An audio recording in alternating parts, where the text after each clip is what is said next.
You're listening to the Keep Optimizing podcast to increase your traffic, improve your conversion rates, and grow your profits. Hello and welcome. If you're looking to improve the performance and return on investment of your marketing, then you've tuned in to the correct podcast.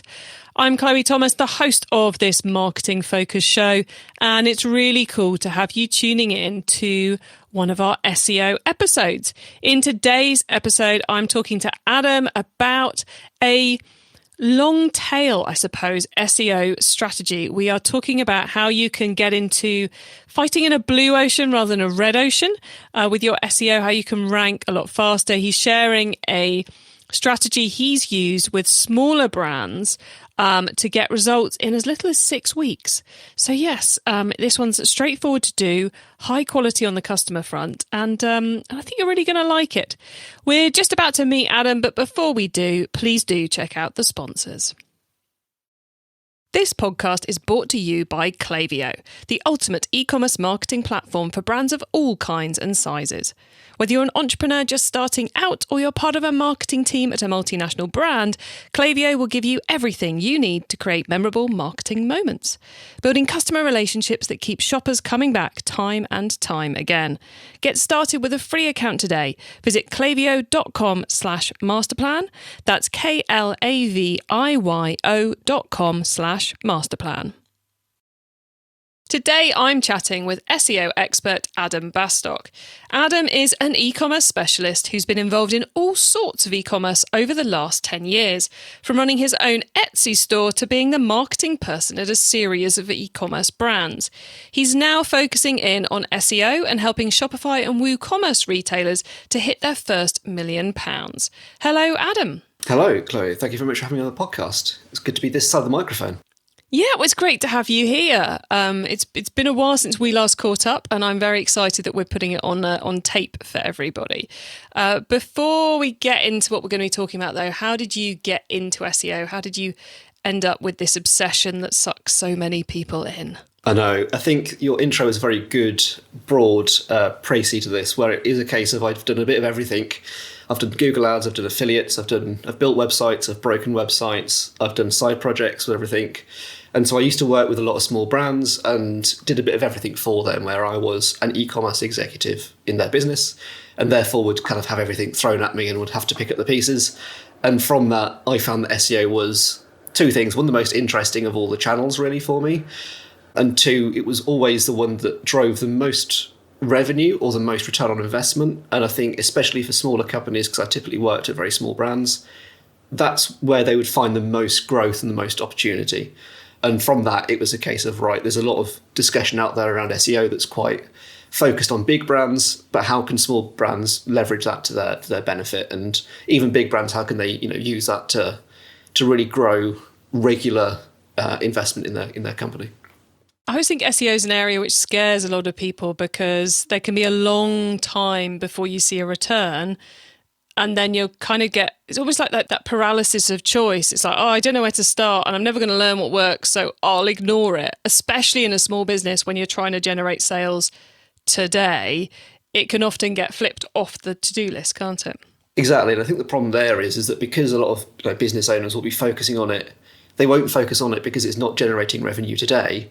They therefore ignore it from the long term, and then it turns out that 2 years down the line, you've not made any progress, and your business is still scrabbling around to try and win that very quick business and those quick sales. And that is exactly why you don't win those quick sales, is because you've not put in the foundations, you've not put in all of the infrastructure, if you want to call it a fancy word, in terms of your marketing to be able to kind of run that business. So I think there was a lot of frustration when I was talking to business owners around that, and I decided I could either move to another business and be somewhat ignored by the business owner, or I could go freelance and have them pay me money to be ignored for it. So that's why I kind of left and went freelance for it. That being paid to be ignored, far more fun than doing it internally. But yes, it is one of those areas which can be tricky for the smaller business. So hopefully today, because we're going to be talking about SEO and how it fits in with the rest of the marketing mix, how it fits in with the wider business, hopefully we're going to help, especially the smaller businesses, see how it can fit for them. So Adam, SEO obviously doesn't happen in a vacuum. We'd be crazy to think of it in a vacuum. often that gets talked about in terms of little things like feeding information between Google Ads and the SEO team on keywords, or remembering to tell your SEO guy when you're going to move websites. Yeah, little things like that. Does help. Huge things like that, in fact. But what we want to talk about here is kind of the more strategic side of it. And that in your mind kind of starts with how we use our blog posts. So do you want to explain a bit about what we're going to be talking about today around those blogs and beyond? Yeah, so I think the first thing we want to try and do here is kind of put down the SEO box and take a step back and look at the marketing more broadly. So if we look at the 4 marketing stages, which typically for e-commerce we're going to focus on here, at least from an acquisition point of view, we've got the awareness, the consideration, evaluation, and then purchase. So awareness, people don't know what they're looking for yet. They've got a problem, but they don't know how to define it. Consideration, they're starting to define that problem, and they're starting to identify the product they need to solve their problem, and therefore they're just looking for that product. Evaluation, they're then comparing those products, and then purchase, they've identified what they want to buy and then they're going to buy it. A lot of the SEO work that goes on for e-commerce brands tends to happen at those bottom 2 funnels. It's normally around purchase and it's normally around evaluation. What I prefer to do, and I think a lot of businesses are missing out on, is focusing a lot of their SEO efforts at the top 2 pieces of this funnel, awareness and consideration. And there's several reasons for that. One is because it's a great way to sometimes get ahead of the competition because you're not competing directly against them. And it will bring your customers into your brand fold and your journey in a far earlier stage, and therefore you can start nurturing them much better. There are several ways you can do that, one of which is with obviously email marketing and capturing their email address at that point. But also, this is where the connectivity with other teams in your business comes up, or with other departments, is you can use those landing pages to then drive and fill Facebook marketing lists or kind of remarketing or Instagram lists, or, as I say, you then might put them onto custom email sequences with Klaviyo and have them nurtured throughout that sequence. And you can start customizing the entire journey there. And the benefit of reaching them at the awareness phase and the consideration phase is they're normally typing in much more specific questions than they are at the bottom of the funnel. And therefore, you've got a far more empathetic view of where the customer is in that journey. And you can be far more specific in your language and your messaging, and therefore get higher conversion rates. So what we're really talking about here is not just using a blunt strategy or a blunt tool. It is about really putting yourself in the customer's shoes, really, and going, well, actually, how can we deliver a great experience to these customers to get them on board as early as possible? And SEO is a great way of doing that because people are searching in the way that they would define or describe their problems. What I love about this approach is that it's so much easier and offers so much more potential than fighting over the key SEO terms in the evaluation and the purchase levels. Anyone who's heard the phrase blue ocean strategy, it's like the red ocean with all the hungry sharks fighting over each other and spilling all the blood. That's your purchase and evaluation levels. Over in awareness and consideration, that's where you're creating this more longer form, early in the purchase journey content, which is a lot easier to rank for in SEO terms. And I think easier to write as well. Exactly. You can be a lot more creative, can't you? Because you're targeting much longer search terms, and because it is less competitive and there's more, it's kind of a bit juicier to get into, and you can, as I say, really empathise with the customer because you know their problem. If you've got 2 search terms, for example, and I'm going to probably stick with this because I've been looking it up quite a lot recently, is cushions. So bear with me for cushion spam. But if someone searches for what colour cushions go with a red sofa, you know far more about them than if they're just searching for the term red cushions.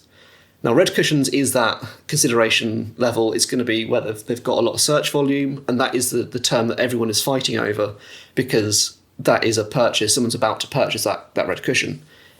The what colour cushions go with the red sofa isn't as attractive because someone isn't about to buy, and therefore, in terms of a short window return on investment, it tends to be ignored.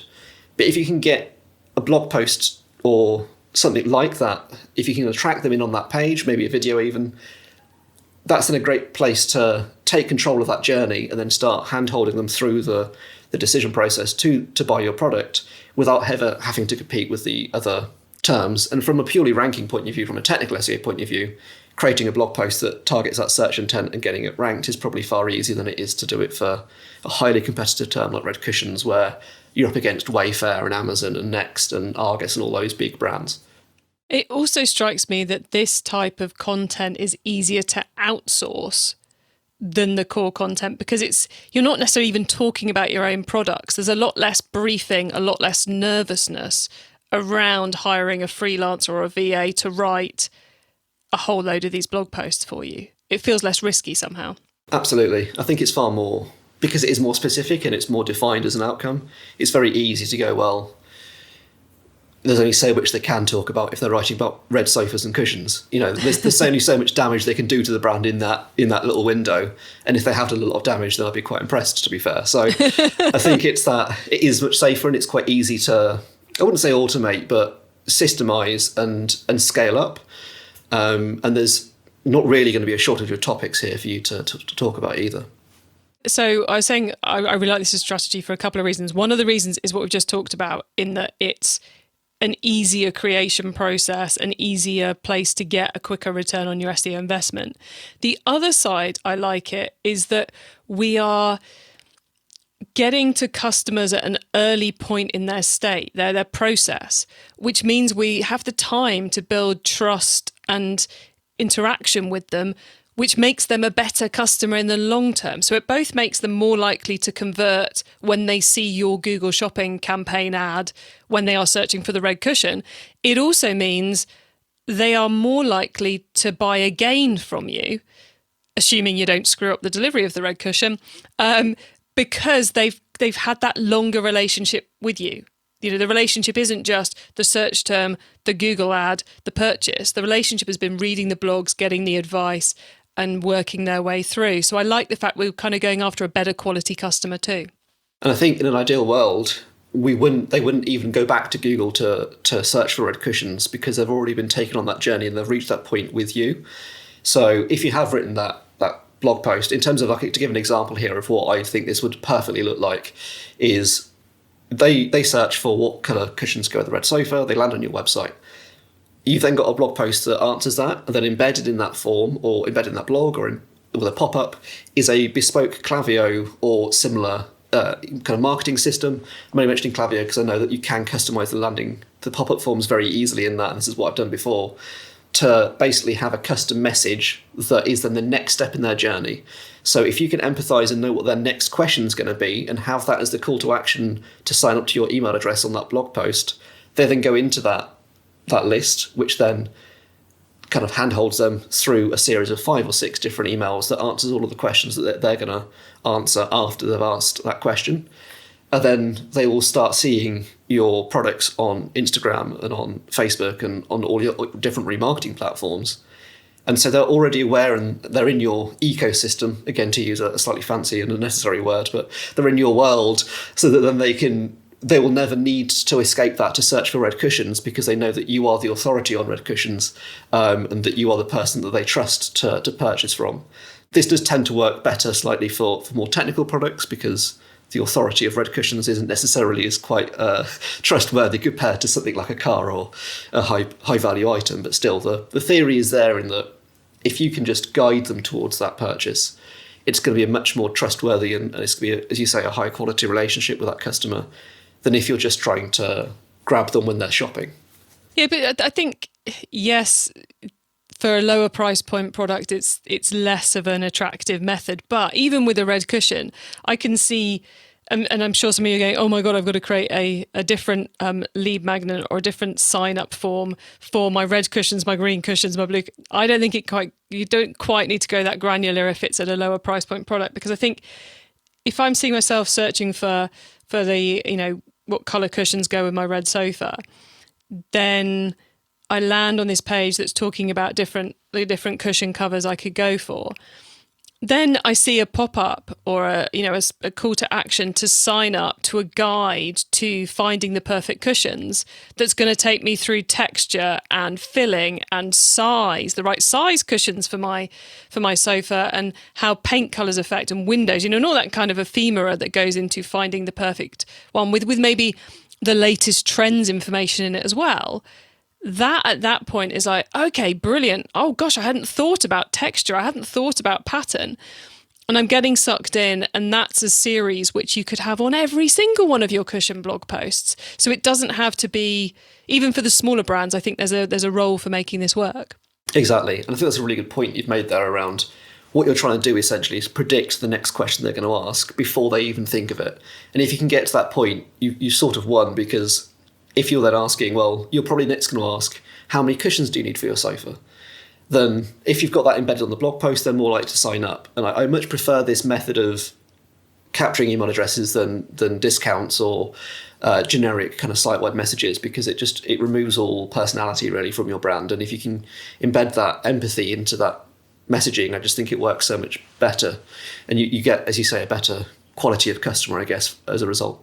And you're getting people who are at the beginning of the stage, and therefore they're better quality. But I can also see it that if you get those reasons to sign up and those next stages right, you start controlling their consideration phase. Yeah. You start giving them the list of questions they need to ask in order to work out, which is a brilliant place to be in as the person selling, if you're dictating the questions which they're then asking back to you. Exactly.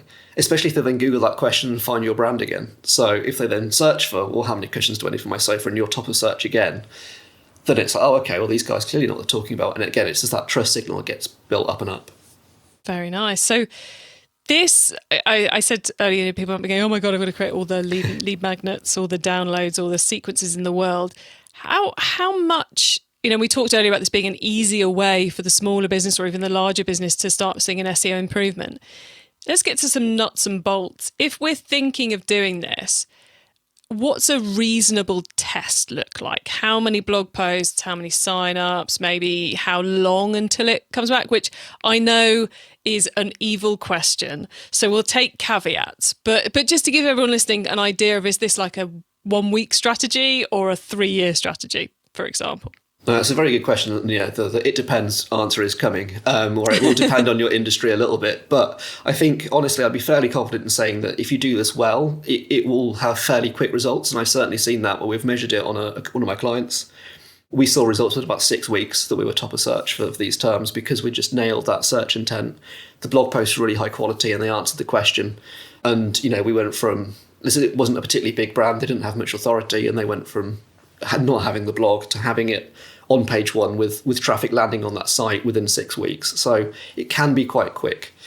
And I think in terms of how many blog posts you need to write, I think anything is better than nothing.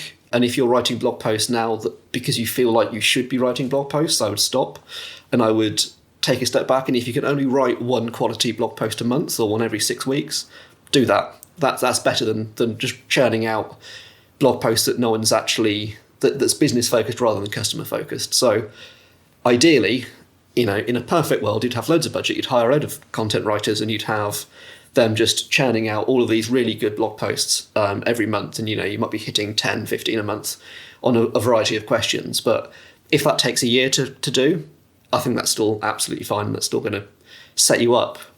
And this is the kind of key thing with SEO, is it's not about getting that return within the next 6 weeks. As if you write a really good blog post that is fairly sticky and stays at the top of search, it can stay at the top of search for the next 3 years or 4 years.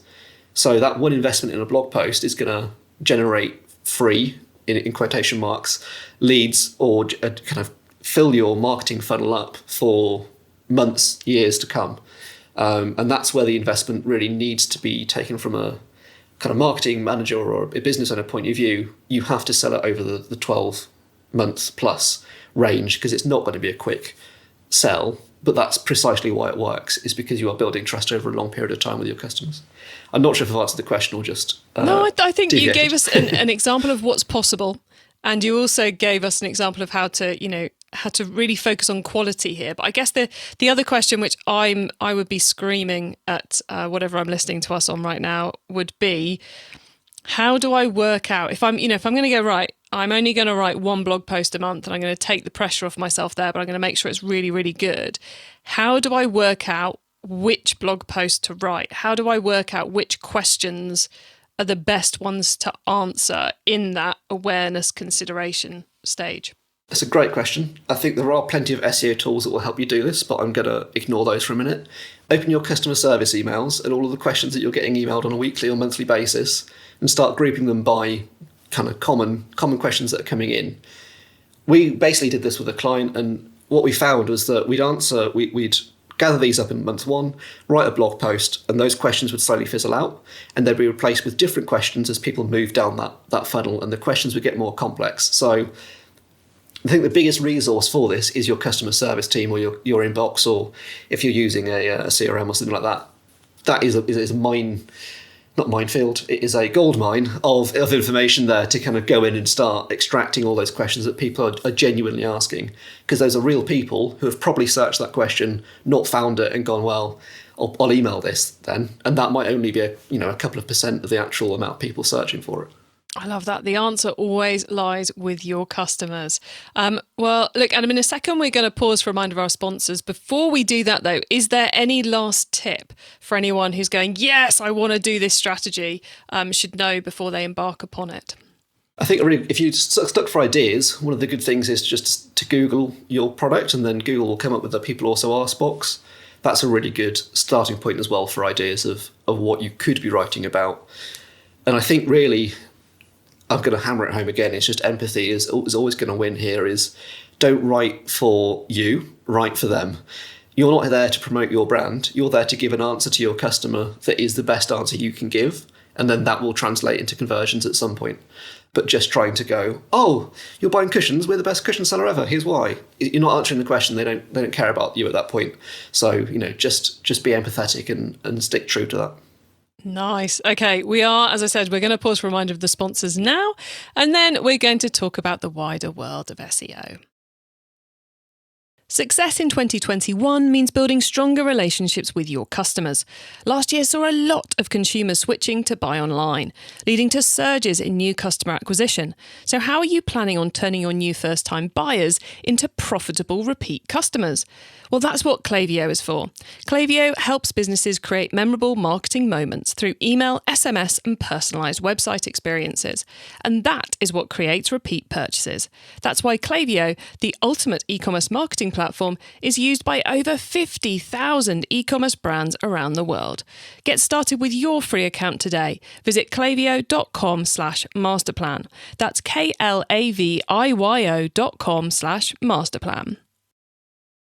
Okay, Adam, so far we've gone deep into your long-term SEO play of it all starting off with blogs and integrating it with our other marketing. Now you get to wow us with your insider knowledge about the whole of SEO. So for the following questions, your answer can be anything to do with SEO, which does, of course, include everything we've already been talking about. So, Adam, are you ready for these? I am. Let's go. Okay, let's start with SEO newbie advice. If we have inspired someone to take their first step with SEO, what do they need to know to give themselves the best chance of success? So I think this links into what we've already been talking about, but the idea is that keywords get a lot of focus in terms of SEO, and people always worry about how many keywords they're using in a blog post or in an article. But the reason why people get caught up on that and why you need to use these keywords is because they help give Google an idea of what the article is about. If you ignore those keywords and just answer that question as genuinely as possible, or that category as genuinely as possible, that will naturally get you to quite a close point in terms of ranking quite well anyway, without getting caught up on the keyword side. So that'll be my main advice really, I think, is be empathetic, keep banging that home, but that's what Google's looking for. It's looking for the best search result it can give someone when they're searching for a problem. And if you can naturally just write a post around that, that's going to have more impact than trying to stuff keywords in and try and fit some magical number that doesn't really exist. Nice. One cannot give that piece of advice enough. If only to help those of us who actually read things online to have a better reading experience. Now, once you've started, of course, you've got to keep optimizing. So what's your favourite way to improve SEO performance? Yeah, so this is a slightly difficult metric to measure, but it's one to start thinking about. And this is your branded versus your non-brand search terms that you get per month and how people are finding you. So if you go into Google Search Console, which hopefully you've set up, you can then look at all the different terms that people are finding you on per month. Now, the top one of those will normally be your brand term. However, in an ideal SEO optimized world, you would be having a lot of that traffic would be coming from non-brand terms. And therefore, you want to measure that over time. And as you produce blogs, that metric should start declining. So it might be that in month one, you have 40% of the people are finding you through the brand term, or it might be as high as 80% if you're heavily reliant on Google ads or on social media ads, where people are typing 80% of people who find you are doing so by typing in your brand name. If you can redress that balance and start reducing that down, it means people are finding you who don't yet know about you. And therefore, you're reaching a regular audience of new people who aren't aware of you every month without having to do any extra work. So that brand versus non-brand search terms is a really good metric to measure. In a slightly easier way, if that sounds a bit too complex, because it is quite difficult to set up, I think email sign-up forms just email sign-up forms is probably the easiest one on those landing pages to see what pages people are signing up to your email on, because it might surprise you. They might be on one blog post that's driving a high percentage of your actual email sign-ups. Nice. Okay. If someone listening wants to learn more about SEO, is there one cheap or free resource you would recommend? To start for the SEO side, I think Ahrefs have got a really good blog. They've got a lot of information on there. There's a lot of guides that are very well written that are authoritative, and I'd start there. I think to give a slightly curveball answer, there's two other kind of areas that I'd like to suggest as well. One is a TED Talk from a few years ago by Simon Sinek called What's Your Why? That has quite a lot of relevance to SEO as well, in terms of just your brand tone of voice and why you exist, and that really helps focus things down. And just having worked with different brands that don't have a why typically find it much harder to rank for SEO than the brands that do, because the brands that do have got a vision and a mission, and they're easier to build links to, and they've got more content that they can create, and it just makes life much easier. So I'd have a look at that and just try and think what your why is, and then bake that into the content you're producing. Nice. I like it. You said that you had two others, one which was the Simon Sinek. So because we can't leave the listeners hanging there. You've got to give us the other one. The other one is an author called Daniel Priestley. Again, this is slightly not SEO related exactly, but there's a few books that he's done. One is oversubscribed, and I think it's really good at emphasizing how to have a successful business. Not everyone has to be your customer. If you can really focus on a small group that are really passionate about you, and you really help them, deliver value to them, that is enough to have quite a successful business. And that's really helped me change the way I think about things. And that SEO typically is very large scale, and you can get a lot of traffic quite cheaply. But you don't necessarily need that to have a profitable business.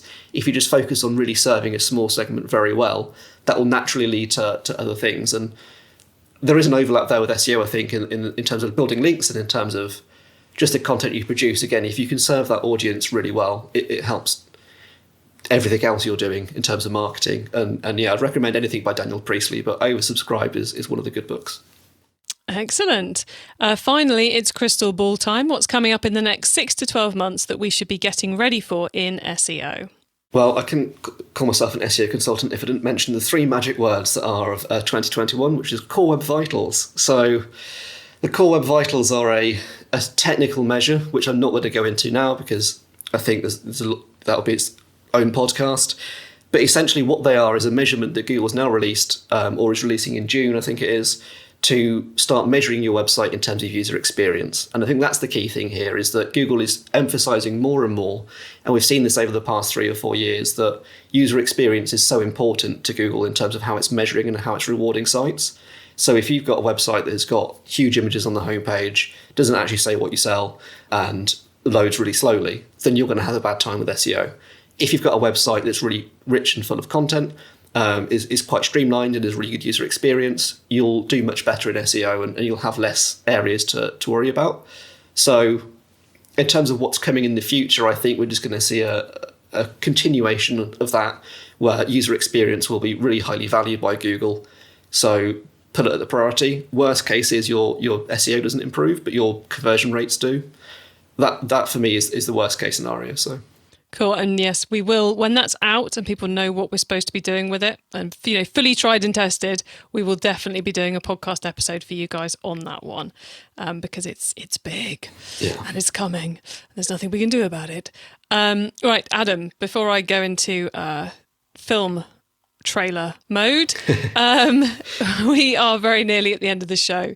So could you please let the listeners know where they can find you and your business on the web and social media, please? Yes, thank you very much. So I am active on LinkedIn, so please do follow me on there. I also have another podcast called Adam and Simon's Bullshit Busters, where we talk very much about this, and it's all about making you excited about the marketing that you can be doing rather than anxious about the marketing that you're not doing. And finally, for eCommerce Masterplan listeners, there is a landing page I've set up for a free SEO audit. So if you would like to have a free kind of consultancy call, then please do go on abastock.co.uk and find the Masterplan page for a free call where we can chat through this strategy and see how it would work for your business. Excellent. Well, we will put a link to that page. Thank you very, very much on the show notes page so people can find that really easily. And your Bullshit Busters podcast, what's the name again? And is that on all the right platforms? Yes, so it's Adam and Simon's Bullshit Busters. We've got a YouTube channel. It's on Spotify, Apple, and I'm assuming all other good podcast shops. Yes, they do tend to end up there whether you want them to or not. So yeah, there'll be a feed somewhere out there. Okay. Brilliant. I'm sure you'll get a few people tuning in to find out some more of your SEO tactics that way too. Adam, thanks so much. It's been lovely catching up with you, and it's been great being able to share such a straightforward SEO strategy with the listeners. So hopefully we've got a few people feeling a little bit more like they can embrace the world of SEO. So thank you very much for being here. Thank you for having me. It's been very exciting. Cheers. Great to catch up with Adam there, and I hope you are all now off to go and mine through your customer service communications to find those questions that you need to create the blog posts to start creating that brilliant system of capturing the customers at the beginning of the buying phase, at that awareness and consideration stage, where you should be able to rank much quicker. You should get customers who are going to be worth more to you in the long term. And you can start growing both your remarketing lists on your Facebook pixels and your Google pixels and those email marketing lists. You can get the links to everything we discussed and the full transcript of this episode, important notes and more at keepoptimizing.com. And also, whilst you're there, you can sign up for our SEO panel Q&A expert webinar, or rearrange those words in any order you see fit, where I will be joined in a live webinar session by all our guests from SEO Month, who will be answering your questions about what's going on with your SEO. So maybe you've tried some of the strategies. Maybe you've tried the competitive analysis that Diana was talking about. Maybe you've tried out this blogging idea that Adam's talking about. Maybe you've got all obsessed with entities, as we were talking about with Dixon. Whatever it is, we will be ready and willing to answer your questions in that webinar. Now, to find out when it's happening and to get yourself registered, then head to keepoptimizing.com. And I look forward to seeing you there. Thank you so much for tuning into this episode. Please do tell your fellow SEO frustrated marketers about the show, because we are here to help as many of you as possible to improve the performance of your marketing. So please do spread the word. For now, though, have an awesome rest of the week and make sure you listen to the next episode so I can help you to keep optimizing your marketing. Access everything Keep Optimizing at keepoptimizing.com. That's with an S, not a Z.